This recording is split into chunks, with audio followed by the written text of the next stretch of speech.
तुम्ही पाहत आहात MCN न्यूज मराठी। तेल्हारा तालुक्यातील हिवरखेड शहरात नव्यानेच नगर परिषद कार्यालयाची निर्मिती झाली आहे। या नगर परिषद कार्यालयाचा कारभार प्रशासक म्हणून सतीश गावंडे हे पाहत असून त्यांच्याकडे आणखी 3 ठिकाणच्या प्रशासक पदाचा कार्यभार सोपवण्यात आला आहे।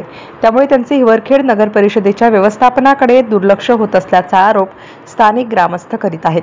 हिवरखेड शहरातील सार्वजनिक सांडपाण्याची योग्य विल्हेवाट होत नसल्याने हे पाणी रहदारीच्या रस्त्यावर येऊन स्थानिक ग्रामस्थांचे आरोग्य धोक्यात आले आहे।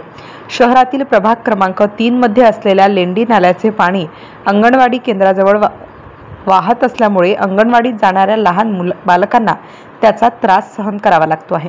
शहरातील सार्वजनिक स्वच्छता व सांडपाण्याच्या नाल्यांची विशेष सफाई होत नसल्याने हिवरखेड नगर परिषदेचा कारभार सध्या रामभरोसे सुरू असल्याचे दिसत आहे। सर्वसामान्य नागरिकांच्या आरोग्याच्या दृष्टीने स्थानिक नगरपालिका प्रशासनाने याकडे विशेष लक्ष देण्याची मागणी हिवरखेड ग्रामस्थ करीत आहेत। MCN न्यूज मराठी करिता बाळासाहेब नेरकर, हिवरखेड।